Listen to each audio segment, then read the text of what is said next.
everybody. It is 5 p.m. on August 17th. I call this meeting of the Clear Creek Independent School District to order. Let the record show that a quorum of board members is present and that this meeting has been duly called and that its notice has been posted in accordance with the Texas Open Meeting Act, Texas Government Code, Chapter 551.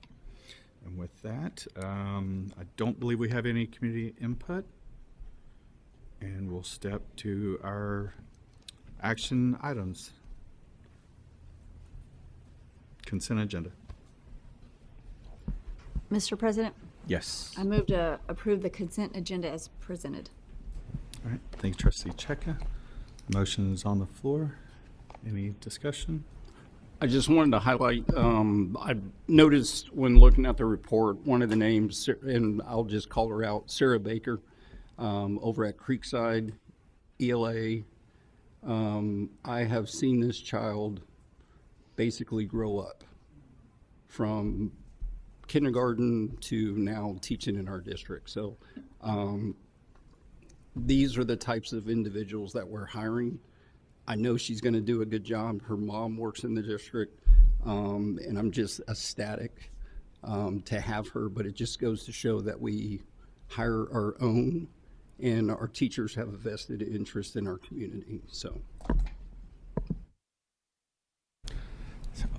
it's interesting that you mentioned that because I noticed on the HR report there's a kindergarten teacher starting at Wedgwood, Veronica, I think Kadrutsky. She's a graduate of Clearbrook High School, class of 21. So yes, it's nice to see these kids come back around. So yeah. So all right. Yeah, it was also nice seeing so many subs and paras going on to become teachers. All right. No other comments, and motion's been on the floor. So all in favor, please raise your right hand. And no opposed. All right, so consent agenda passes, and our audit plan.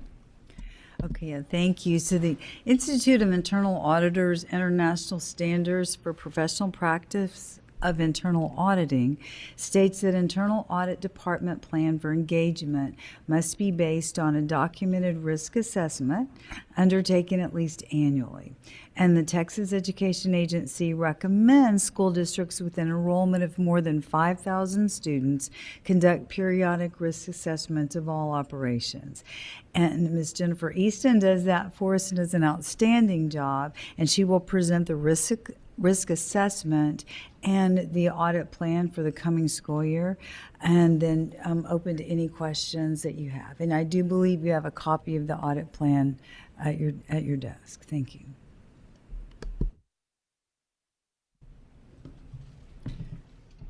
Good evening. Tonight I'm walking you through the fiscal year 2026-27 internal audit plan, covering September 1st, 2026 through August 31st, 2027.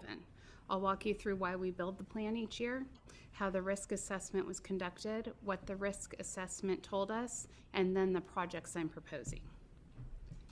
Purpose of the audit plan. 2 reasons we do this every year. First, the Texas Education Agency recommends that districts our size, anything over 5,000 students, conduct periodic risk assessments to identify and mitigate the risk of fraud. Second, I am a department of 1. The plan is how I commit my 44 available weeks to the highest risk areas of a district with 37,000 plus students and 45 campuses, rather than auditing whatever comes across my desk. The plan is a commitment, not a contract. Role and independence of internal audit. A word on how the function is structured. Because independence is what makes the assurance worth anything, I report functionally to you, the Board of Trustees, and administratively to the superintendent. I have full and unrestricted access to district records, property, and personnel, and no operational authority over anything I audit. I don't approve purchases, sign contracts, or supervise the departments I review.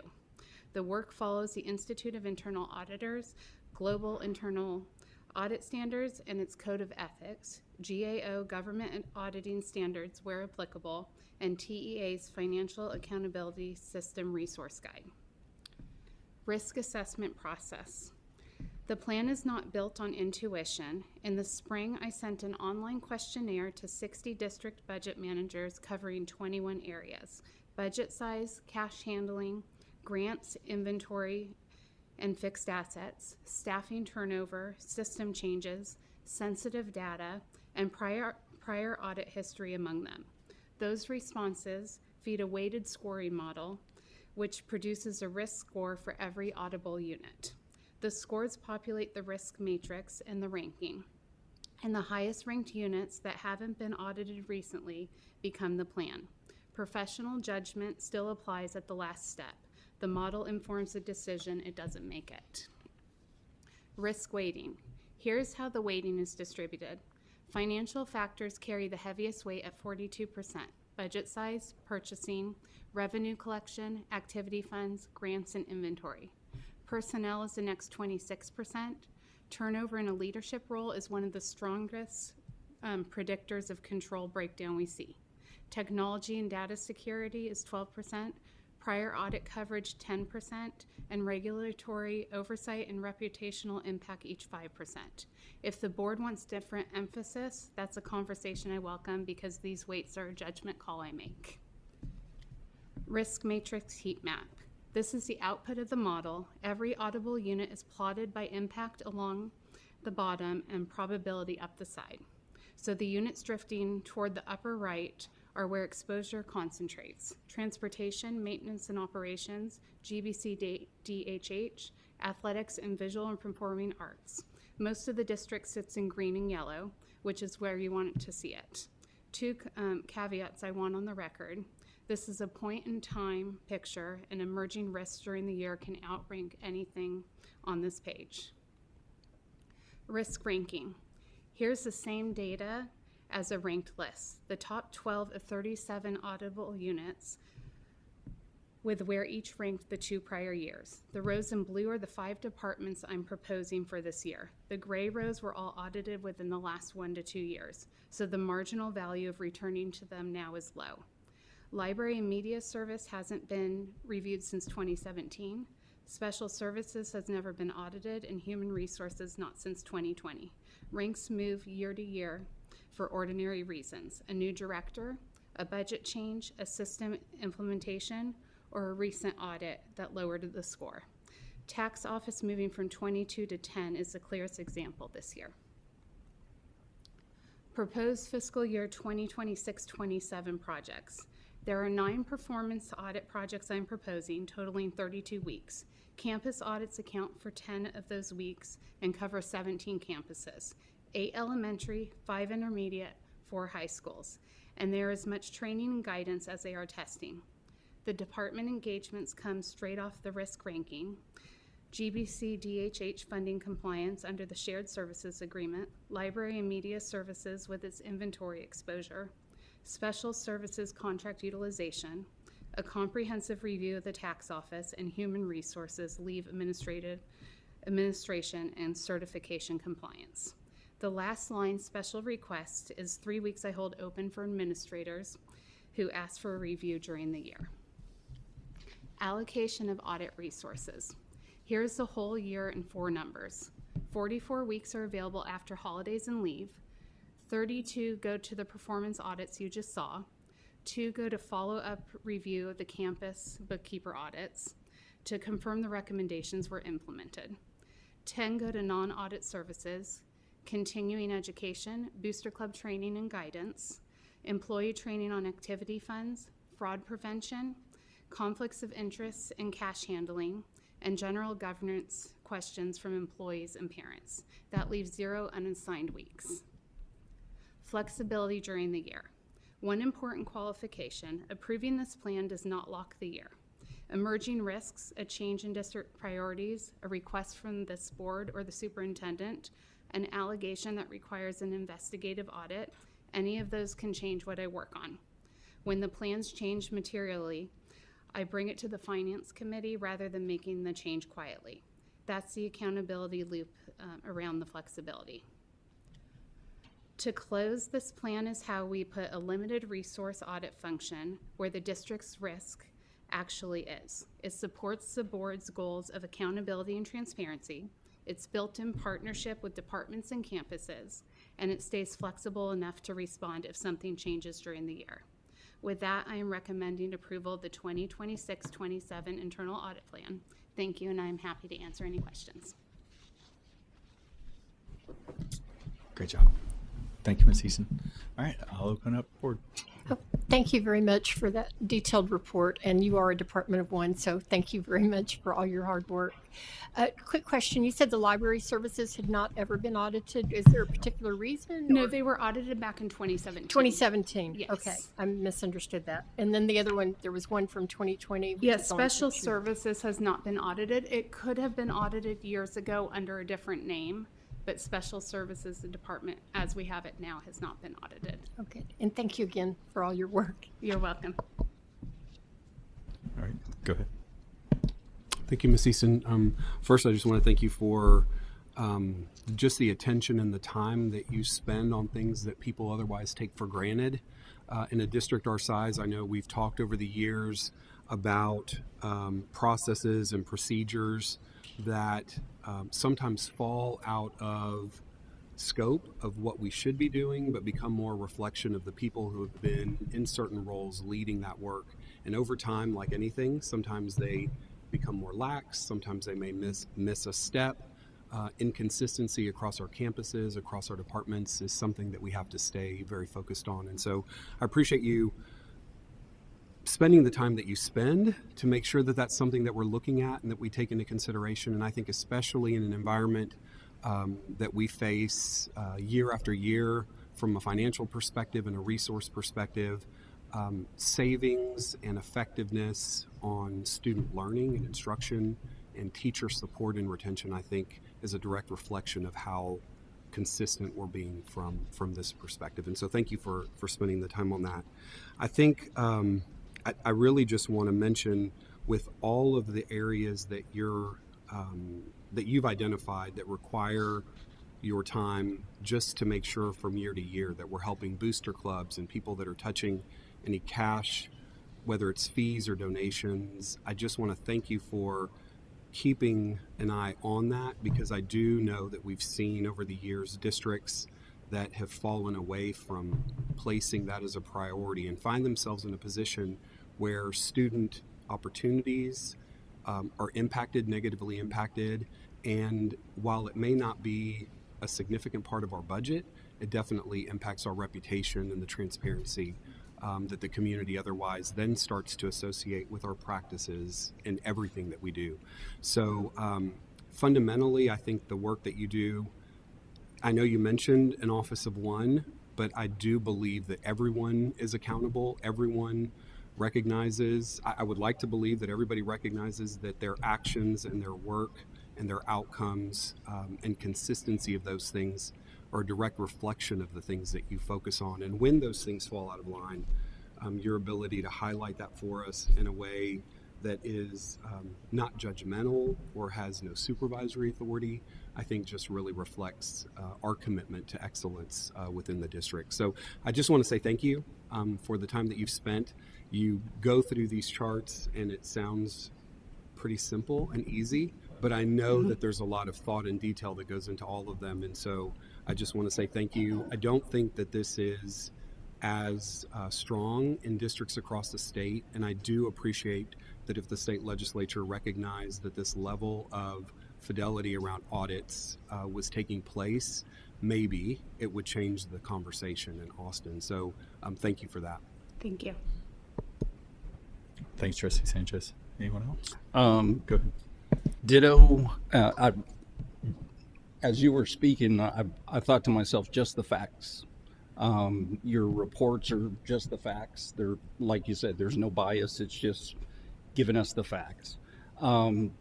Just some of the things you've done in terms of coming up with your timeline of, the departments and things that you're going to audit is fantastic. What the audience at home doesn't know, that you've even recognized in the 3 years you've been on board, that you've even recognized when to hit campuses, when not to, during testing times and things of that nature, when you're looking at certain, schools and things like that, that you're auditing, and then also just the best practices that you brought. That has helped a lot of our programs, a lot of our booster clubs, things of that nature run a little more smoothly. And then just give them the steps that they need to do, when they're handling money and things like that. I'm very interested to see how the no cash handling, I think that you're implementing at a couple schools to kind of test before that gets, disseminated is going to be interesting. And like I said, just keeping us on the forefront of best practices and things of that nature. Can't thank you enough. Heard great things when you were, booster club at Clear Lake for their basketball program. And here we are 3 years later, and that's just kind of proven itself. So thank you. Thank you. Thank you, Trustee Kenny. Go ahead.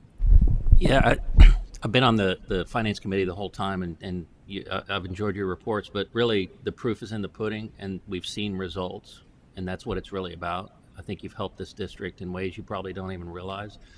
But from the early audits to now, the schools seem to respond very well to you, and they've done a good job, taking your advice and your recommendations to heart. And so I appreciate what you've been doing for us. Thank you. Thank you.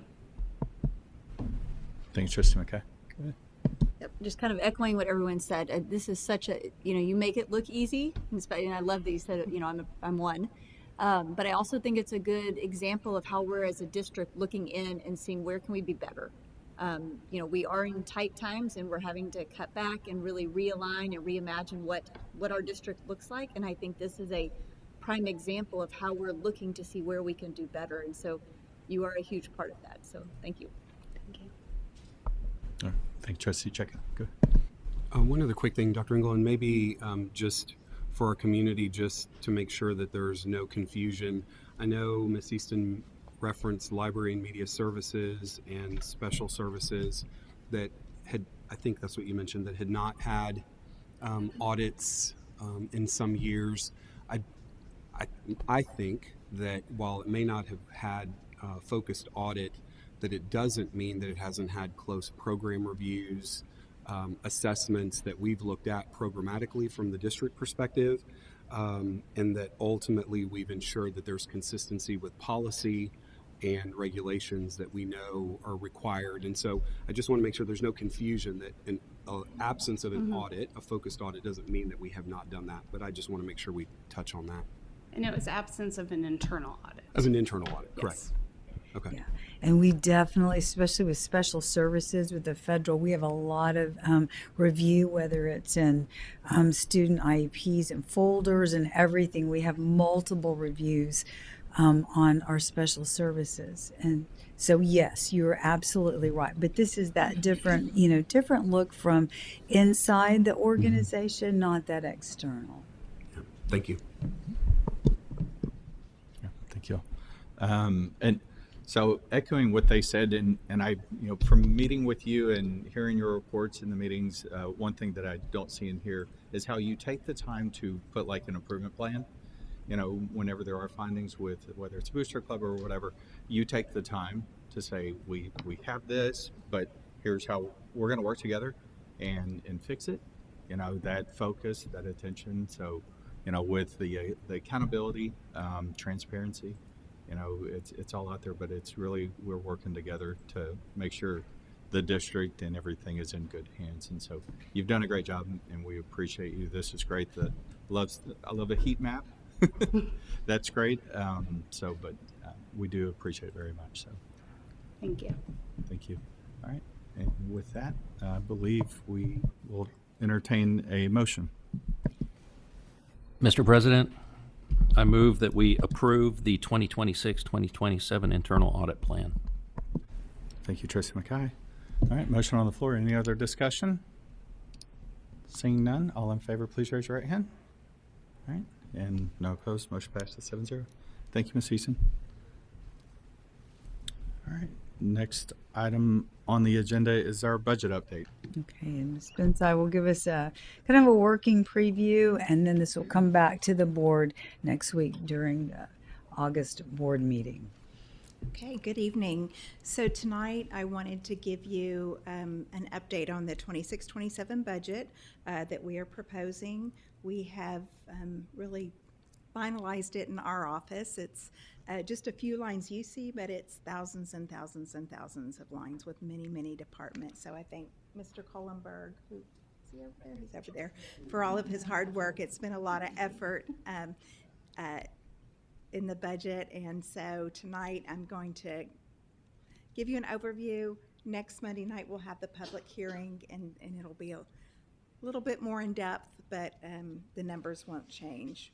So tonight we are looking at the proposal for three budgets.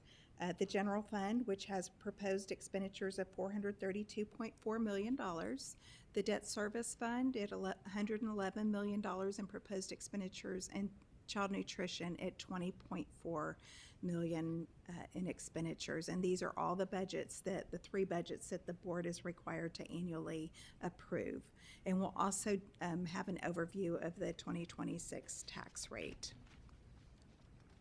So in looking at the general fund first, there's so many assumptions that go into this budget. I probably would need 5 more slides to go through all of those, but I kept the major ones down to one slide. Of course, the major assumption is on enrollment and our attendance, and I have the next slide we look at. We'll dive into that a little bit.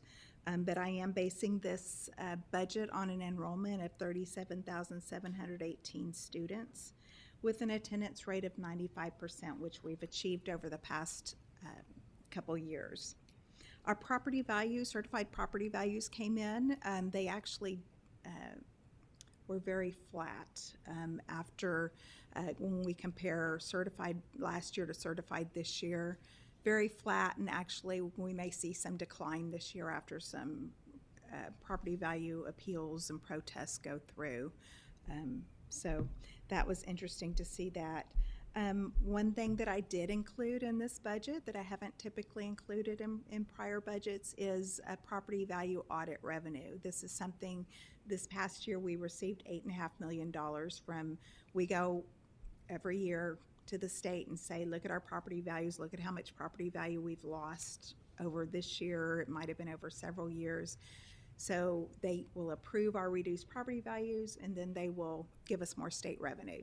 You remember that seesaw, when one goes up, one goes down. So this year we did include $5 million. I know that we'll probably receive something last week from a 2022 audit, so I know we have about 1.8 coming, and I anticipate we will hit that $5 million revenue mark.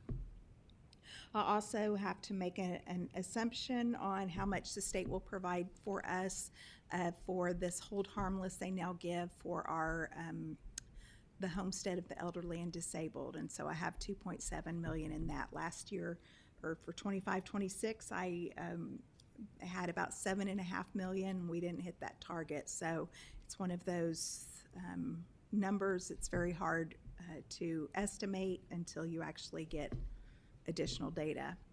We do have $1.8 million in here for new state funding from the new special education intensity models that we will see. There's money out there for all the districts. We don't know how they're going to divvy that money up. They don't know yet either. They have to calibrate everything and get all the data, and so we do know we'll be held harmless this year. We won't lose money, but anytime they change the rules, there's going to be districts that get more money and there's districts that lose money. But I think that we will see some additional state funding there.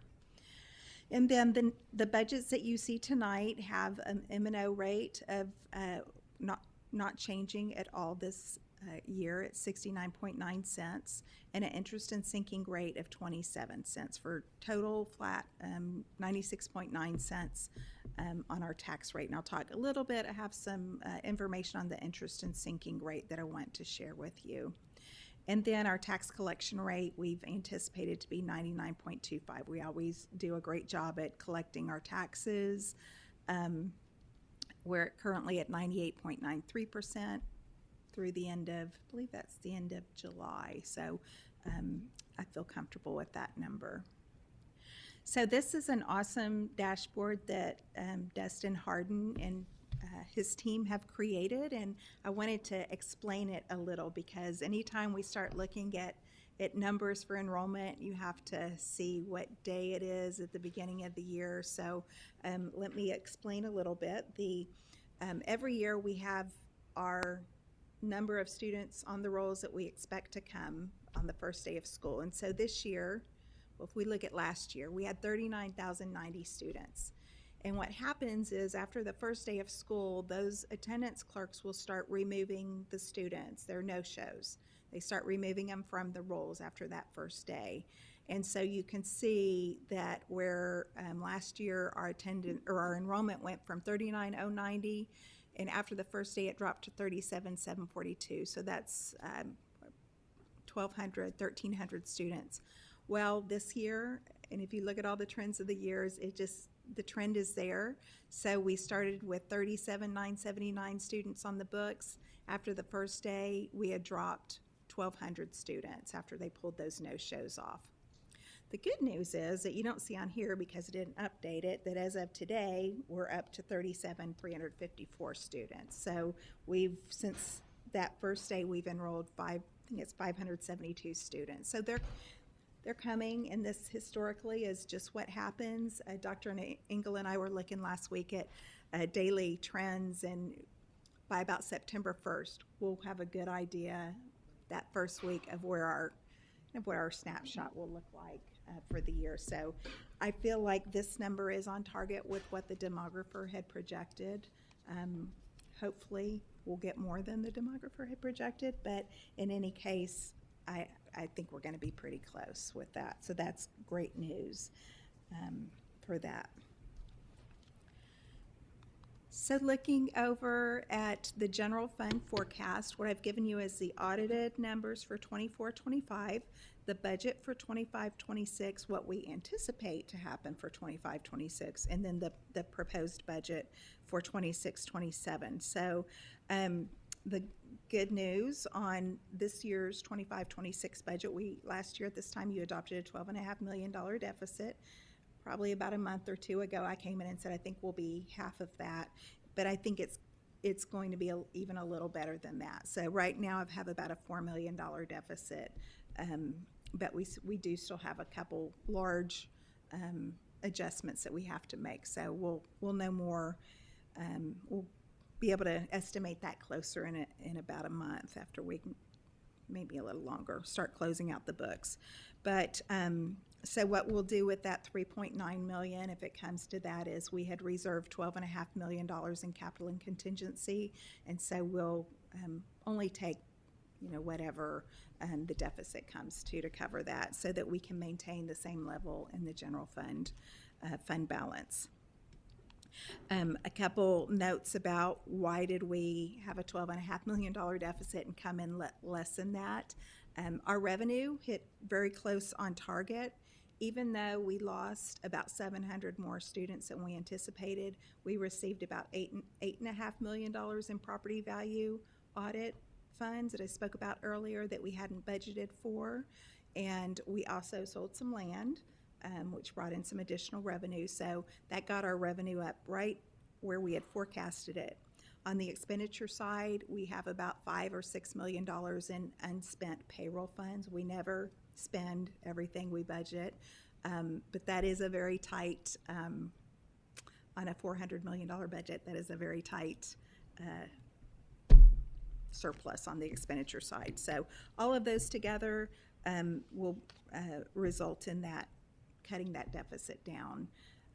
So looking at the proposed budget for 26-27, you can see that our revenues have gone down from 416.8 to about 409.5 million. The main reason for that, and you'll see in the next slide, is the state funding formula, taxes and state revenue. We have a loss of 1,000 students this year. and when you look budget to budget, we had an additional loss of 700 students than we had anticipated for last year. So our budget number we came in less last year, but that whole distribution of funds there is primarily the result of the loss in enrollment. Payroll in this budget is right at around 87% of the budget, which is where we've landed. So this budget has a $22.8 million projected deficit. I believe that would be the worst case scenario. I don't believe I'll be able to get it down to zero, or so we will end up with some sort of deficit unless there's some land sales or some other things that can bring that down. The 22.8 million transfer in from capital and contingency would be what we would reserve in the event that we do hit that deficit this year. Currently, that fund has about $39 million in it, and that would be reduced for any of the fiscal year 26 deficit that we have to cover, which could be around $4 million. So about $35 million before taking any additional funding out for the deficit.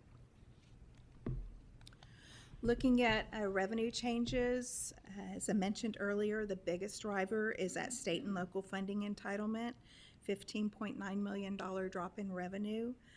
That includes not only the drop of the students, but also a drop in that freeze, hold harmless number that we predicted we would have more last year. We actually came in about $5 million less on that. So both of those together, that entitlement will be dropping about $16 million. Offsetting that will be our state property value audit revenue of $5 million, that $1.8 million for our special ed intensity formula funding. We have, whenever our revenues go up, we have to post a TRS on behalf revenue, which is offset on the expenditure side. It's basically just really an accounting entry, but it is a big number of $1.5 million in additional revenue. And then one small decline is about $200,000 in our federal SHARS revenue, and that's been coming over the past few years. That's been declining. So there's a lot of other ups and downs, but these are the major changes that we see coming. Expenditure increases, we have several of those. Now, when you look at the salary increase, you approved a $7.5 million salary increase. I've added that TRS on behalf to that, so that brings the salary increase to about $9 million. That 1.5 is revenue and expenditure. It's just an accounting adjustment, so it doesn't really impact the bottom line. Our Galveston County security contract required an increase in $900,000 this year in the budget.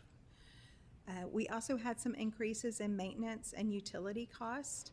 Those cost increases came really half and half. Half is for utilities and half is for preventive maintenance, grounds contract, HVAC dampers, garbage cost, and so on, mulch. So that was a large increase. Strategic staffing and mentorship costs. This is another area where we are bringing in additional revenue for this. So while there's costs here, this is the state has put out some prep grants that we've taken part in with teacher residency programs and mentorship, and so it's $449,160 in additional costs, but most of that is offset by revenue. And then our ClearTech tuition fees, we have 75 spots for 75 students budgeted at a cost of $234,000. And then technology, software, and subscriptions is another increase of about $178,600. I do want to shout out again to Mr. Kohlenberg, because we have probably 60 departmental budgets, and so he went through all of those with a fine-tooth comb. While you may not see it up here, there were several places that we reduced in those departmental budgets. We are looking at many lines in those budgets. There were also increases that, athletic official fees at sporting events. went up. So there's various things that went up, but we tried to we were cutting along with making those necessary increases. So we did a great job there. Staffing reductions. So we've been working since February on looking at our staffing and where we can make reductions, and we landed on about 77 positions that were eliminated all through attrition for a total savings of $5.1 million. We also, when I spoke earlier about looking at our payroll budget and how we have funds left over in that budget, we don't historically spend all of it. One of the things that we did was a little bit of payroll budget realignment, and it's basically netting out, cutting our budget down so that next year you may not see that $5 or $6 million savings in payroll. It may come down to 2 or 3. So we're getting very close and tight with that. Makes us, I will say, Mr. Kohlenberg and I, in September after we run our first 2 payrolls, we're looking at it to see how good was our, where are we landing? So, but that will produce some budgeted savings there. And then we try to be as creative as we can when we're looking at how to fund different things. So we had some technology software that is going to be funded out of state funds, instructional materials allotment. I believe there's also some that is funded out of bond funds because we bought some new equipment that picks up those costs for annual costs for a few years. And then we've done great with our property insurance with a reduction of $260,000 as the market has haven't seen any hurricanes lately, sorry, but the market has improved there so that we were able to reap in some savings. So I wanted to spend some time talking about our debt service fund. So this fund is funded with 27 cents on the tax rate that we have maintained for several years. There's several data points on here that I wanted to go over. Right now, our principal payment on our debt under the proposed budget is $61.4 million, and our interest payment is $49.4 for a total principal and interest payment of $110.9 million. You can see how that payment has risen over the past 3 years, and that is basically due to the 2023 bond sale that we had. I always like to I always get asked, so I thought I'd put it on here actually. The general obligations bonds that we have outstanding at year end at August 31st, or currently, is $1,093,530,000. That is principal only. And then after our $61.4 million repayment, will be at $1,032 million. And then what's happened over the back in 2023, when the state approved the increase in the homestead exemption from $100,000 to $140,000, is those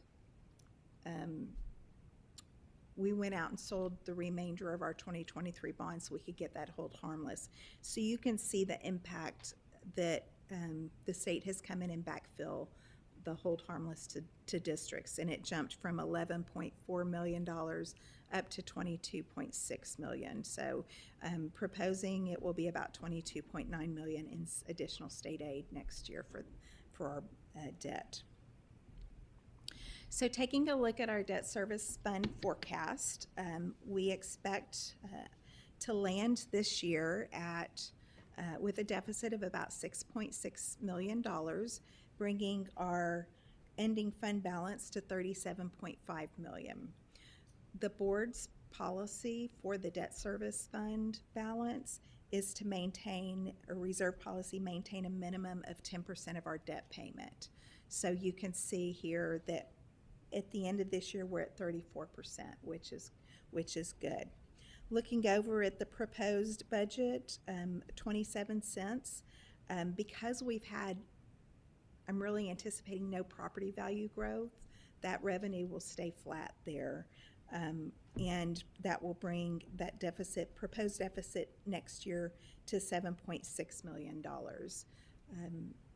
That is with 27 cents. And then I like to bring this fund out for a few years because we know that that tax rate here is, we have a planned, really, we've planned to have deficits to bring those reserves down. We would rather, the desire is keep the tax rate the same and give the taxpayers a break on that tax rate as much as we can. We just need to have really the money in the bank by February 1 to pay our first debt payment. So in looking at this, as we continue with I built in a 1% property value growth. You can see over the years, we'll go down to about 20%, which is still over the board policy, down to 15% in 28-29, and then down to 10% in 29-30. So this is a trend that we just need to monitor. One of the things that Ms. Aragon had to produce last week is our truth in taxation and the notice that goes in the paper. And so the rate that it came up with on the INS side was up at 32 cents. Now, we're not going to go to 32 cents, but I will talk to Dr. Engel, Ms. Aragon. I posted it on there at 20, a proposed of 28, because I hadn't had a chance to speak to the board. And once that rate's posted, the board can't adopt a rate higher. They can adopt a rate lower, though. So this is, we'll be fine at 27 cents. There's a lot of things coming up with our tax rate we may have to deal with in the next few years. So it's just something we need to think about the timing of.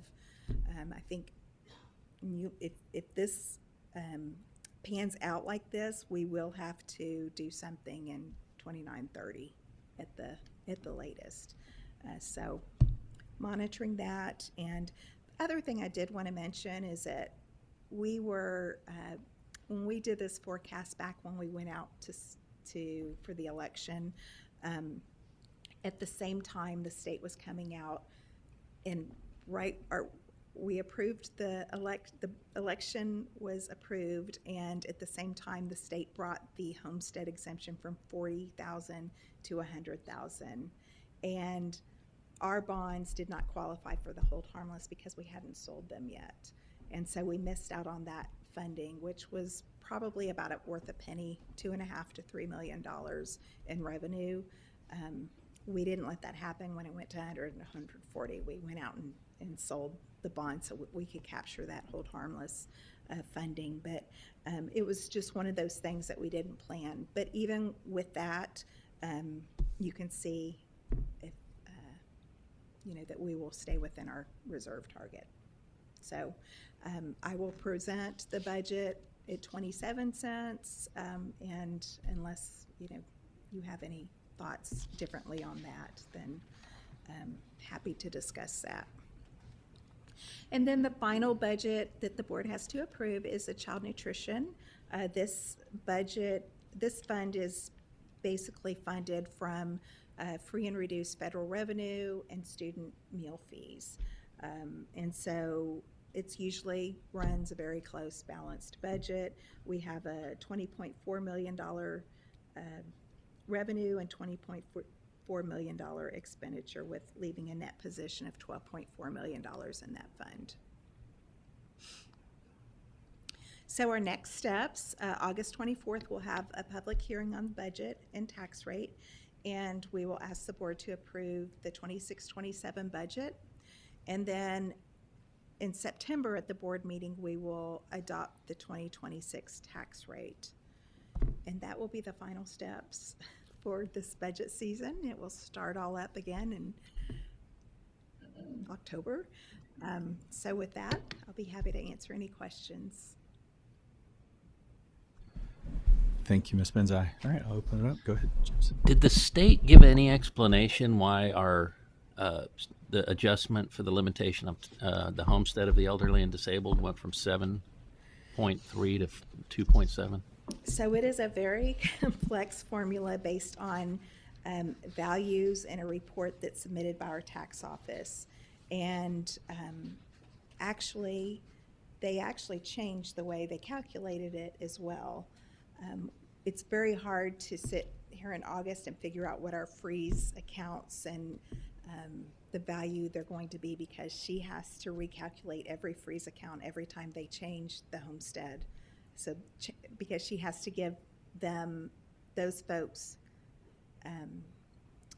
a reduction in their value, even though it's frozen, to let them have the benefit of the 100 to the 140. So we missed the target. I missed the target the first year it came out because we had no idea how they were even going to calculate it, and we received $7 million that we hadn't anticipated. And it stayed stable, and all I believe I can do is estimate what they paid last year. So I've brought my estimate down again. We also, I believe, had a reduction in the number of freezes because when the state went from 100 to 140, it exempted a lot of homes down to paying zero in taxes. So there were a lot of moving parts this year with that. It's very complicated and very hard to estimate.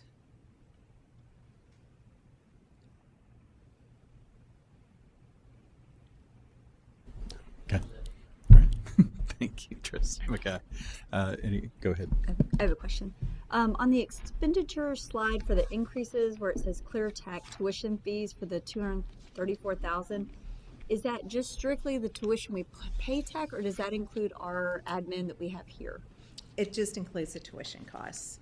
Okay, so the costs that we have for our admin, then when we calculate that in, like, where is our net? Are we bringing in money at the end of the day with our 75 kids, or like where did we fall for that budget wise? I think we landed at about 68 students, and when you add in the admin, it depends on how you calculate it, because if you say are you making the assumption that these 68 students weren't here last year? True. And if they were here, is that additional revenue? Do you assume that they would have left and we wouldn't have gotten that revenue? So I mean, I'm making it more complicated. Right. It probably needs to be. But like just running, But- like are we coming out ahead here, or are we really just I can offering a service? Put the pencil to it. Okay. I don't think it's a big moneymaker. Okay. But let me put Okay. the numbers together, and I can put something in the Friday packet Okay. for you. I'll just chime in right now since she did mention that, because I mean, if you do it based on basic allotment, the number is about $200,000 more than this. If you just do it basic allotment value, but how many of those students would already be in the district as opposed to taking online? And so I think, to get a breakdown, because I know that's something that we as the board voted on, providing the service, but I think it would help to have those numbers. Yeah, and broken down. the registrar for that program keeps those, and there were several I know when she showed me that were coming in from, or had actually been CCISD students and left and came back to Clear Tech. So we'll get that breakdown for the Friday memo. Okay, thank you. All right, I'll open up to any other questions, comments. Go ahead. Ms. Benza, I know you mentioned based on just what you're forecasting and projecting here as far as deficit and needing to take some different action at least by 29-30, just given what we're forecasting based on some information that you know today. Could you talk a little bit about what that percentage that remains, what position that puts us in from a district perspective with regard to going to the community for a future bond or for a future VADR as it relates to an audit and the rating or confidence that we expect we would get, and at what point we would need to be considering something sooner than 29-30 based on this forecast? Okay, so a VADR, the truth in taxation calculations allow you to collect the rate that you need to service the debt. So the board has, that ability as long as you don't go over that rate. If you over that rate, there's some other things, approval things that I think 5 out of 7 board members have to approve that. But looking out, I think we're okay. I think one of the things we may want to discuss is looking at our policy. Do we feel comfortable with a 10% reserve policy? Would we feel better with a 20%? Districts, they do all sorts of things. I've looked at districts that do 10%, 20%, 1/12, which is, I don't know what 1/12 is, but it's less than 10%. Some districts make sure that they just have enough for their first bond payment. Because really it is cash flow and you just want to make sure you're collecting enough to cover that. So I think going out for a Vader, if you're going, you probably don't want to go out for a Vader and ask for additional pennies on the INS side. Looking out at, when you look at a future bond election that may pass, in the past we've had the benefit of going out and saying, we want to do a $300-something million bond and it won't raise your taxes at all because we had enough in our debt service fund where we could project it out with our debt schedule and see that the current tax rate was enough to suffice. But at one point we were at 31, not that many, I think it was 31 not that many years ago, and we've been bringing it down. So when we go out next time for a bond issue, we will not be able to say there's no tax rate increase. Not under this scenario. So it will be, asking for additional pennies on the dollar for a bond. As far as the underwriting or the, rating agencies, I think right now I don't think there's a concern.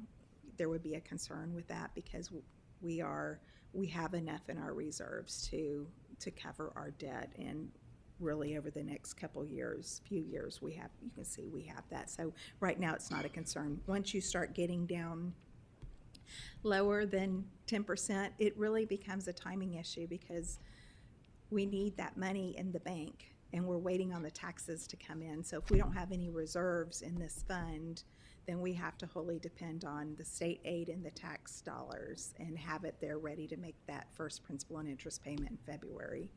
So. Thank you. And so our practice of being able to cover 2 months worth, generally, is that right, of our expenses?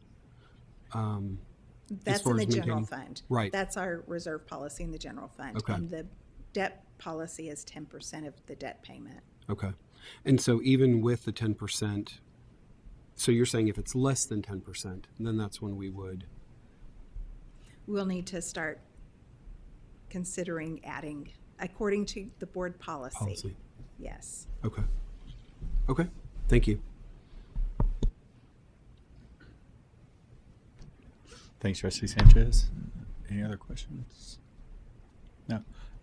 I think for information purposes, all the growth that we're having in the community, that more tax dollars are going in, how is that impacting our general fund? How is it impacting our revenue? More tax dollars, I'm not sure I understand. Well, the with question. more homes being built, more businesses coming into our community, how does that impact our fund? Tax? So, the state really only lets you take advantage of 2.5% of that additional growth before they start making you lower your tax rate through that maximum compressed rate formula. So our growth was so flat this year between both Galveston and Harris County. There was growth, and I can get you more detail on that Friday, but there's a lot more exemptions. So, there's growth in the market value, but then there's also growth in property value exemptions. One example of that is now there is a new business personal property tax exemption that's new. And that was really big, and it kind of snuck up on entities because the legislature approved that last year, and we weren't quite sure how much that would be, but that basically gives businesses that have inventory, personal property, it gives them an exemption, and I wish Ms. Aragon was here, but I think it was 2,500, and it's now gone to 120. So that's a big loss in revenue that's really mainly hitting us on the debt service side, because the state will hold us harmless on the general fund side, but it's hurting us on the debt service. They won't hold us harmless there. So even though you're seeing that growth in new houses, that are overall, looking at it overall, this year has stayed flat due to those reasons. So I think that's a good item for us to keep in mind whenever we start talking about some of the legislative priorities and conversations. I would definitely say that's one that we keep in mind. But I asked this question about how the growth impacts, because I think perception is, and people come up to me and go, "Oh, you almost have a lot more money because 100 more houses, 200 more houses. You know, you've got all these developments going up around you," and the idea is just, you know, you've got more people paying taxes, and all the money, you know, keeps making its way back to the district. But that's why I was asked for that clarification. Just And that perception. we get that too, and that really, in simple terms, is if we grow, our value grows too much, they make us reduce our tax rate, and so we don't. Right. You know, we get as much value out of it as every other district does, because they're trying to equalize wealth across the state. So. Thank you. All right. Any other questions, comments? No. All right. Go for it. Ms. Benza, you did reference some of the expenditure decreases, and specifically related to property insurance reduction. I think a couple of years ago when we had that discussion in finance, we talked about how there was also some value that we were giving up as far as, you know, not the same level of coverage, and an increase in what that percentage is that we would have to be paying should we have to make a claim. I just want to make sure if that's still the case, while it shows that there's a reduction, that it also comes at that cost as well. It's a reduction, and actually our benefits are, you know, deductibles, that didn't change. So this was a true reduction with no loss of coverage. That doesn't happen every year. Sometimes when the rates are going up so high, we have to make some decisions about limits and deductibles. But this year we didn't. It's, you know, when you have a good loss year, the underwriters across the world, there's more of them that will quote you on, you know, when we have value of over $1 billion in facilities, there's more supply. And so it brings our premiums down. But I have a chart too that I can provide that shows from year to year what our deductibles and limits have changed. But it was a good renewal year this year. Okay, that's great. And then around reclassification of funding, you referenced technology software. As we've gone through the exercise of looking at places where certain expenditures could be reclassified, based on what we know today, my assumption is that we don't have any greater savings where we could decrease expenses that could have otherwise been charged to a different fund source. And so as we look at next year and the year following, unless there's some change to flexibility, we would not realize that kind of savings in the future. So one of the things we went through this year was looking at our IMTA funds. There's money that is built up in that for textbook adoptions, future textbook adoptions. There may be a little more there that we can do to cover some software products under that. That budget is a little funny because they fund you biannual, really for a 2-year period, and you really don't know what the books are going to cost until you've determined what you're going to adopt, and then you start getting the quotes. But that's one area. We also did take a really hard look this year at our title funds and work with the principals of those campuses to provide them their allocations, and then look at what costs they have or what their priority needs were. and also under Title II, which is our professional developments and federal funds, and we were able to maybe make some changes with how we fund some of the newer positions that we added as part of the reductions and changeover from the instructional coaches. So every opportunity we get, we try to move things around to see where we can try to protect the general fund. Yeah, thank you. And I just, after all of these comments and questions, I did want to just continue to thank you. I think every meeting, it seems that our focus and attention is on budget just because of how critical it is to our ability to deliver world-class public education. And so thank you for continuing to focus on this and for helping us all be smarter about how we can navigate the challenge that we've been in for some time. I think I have high confidence that we are exactly where we need to be given the options that we have. And I think it's great that we can continue to provide this level of fidelity to a community who deserves to understand really where we are and the decisions that we're making, while at the same time celebrating some of the ratings that we just saw come out about our district's performance. I think it speaks to the commitment that we have. So thank you for doing that. Thank you to all of Cabinet who continues to keep this top of mind and make it a priority. We do know that it doesn't come without an expense and an impact to the people that are working in some challenging conditions, just given the lack of resources. So I did want to just say thank you for all of this, because you saying that we're in a better place means something, and it gives us some confidence going forward. And I think it should provide our employees high confidence and our families high confidence that we're doing the very best we can with the resources that we have. So thank you for that.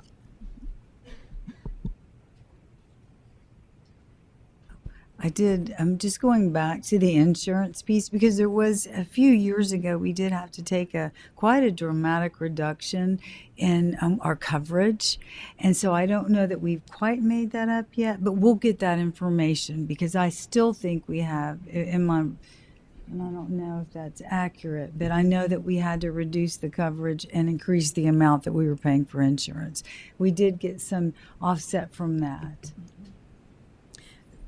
We actually, that's a good point that I did not bring up, Dr. Engel, so thank you, is the new state allotment that we're receiving, which is over $4 million for the Texas coastal school districts. So that was a real win with the last legislative session, because it covers a large portion of that premium, and it's something, anytime we can find some revenue that maybe not everyone qualifies for, but we do, is always a good thing. So we were very appreciative with that. So I would say it's worth celebrating anything that results in additional funding. So thank you, Ms. Benzai, legislative right. Thank you. Mm-hmm. And I'm glad Trustee Sanchez brought up the insurance one, because it does, I remember a few years ago us voting on going out to basically have people compete and bid for our business. I believe our insurance broker was someone local for years, and then whenever we got the metrics of all the different companies, it was about $200,000 more that we were paying to someone that was providing us the policy, and we outsourced it. People competed for our business, and that alone was a $200,000 reduction by changing that one individual.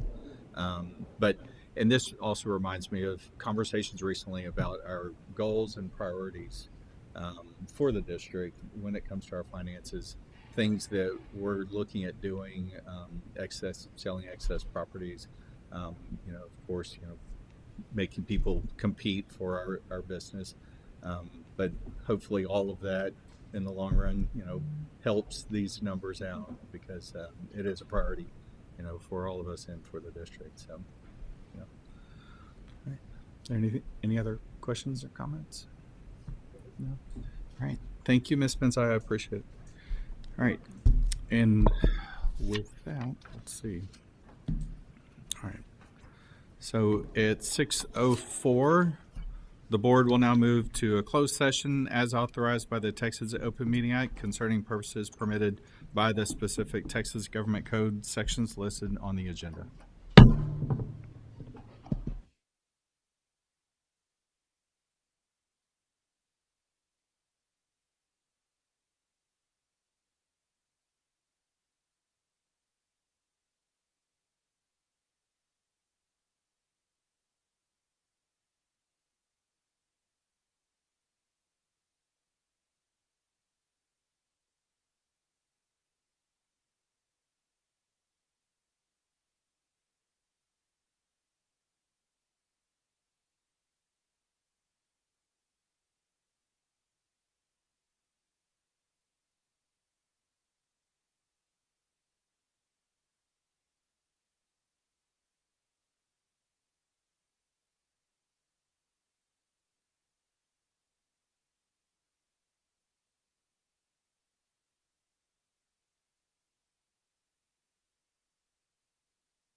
All right, it's 7:04 and we're back from our closed session, and at 7:04, this meeting is adjourned.